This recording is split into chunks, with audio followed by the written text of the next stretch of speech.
Walang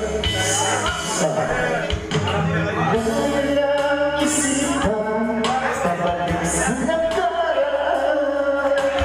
Huwag mo nang balikan, patuloy ka lang masasaktan.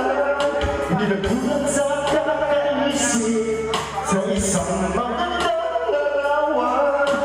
Paulit-ulit ang binabanggit ang pangalan ng kasagayan.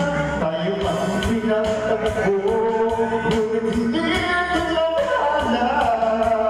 Sadyang mapaglaro itong mundo.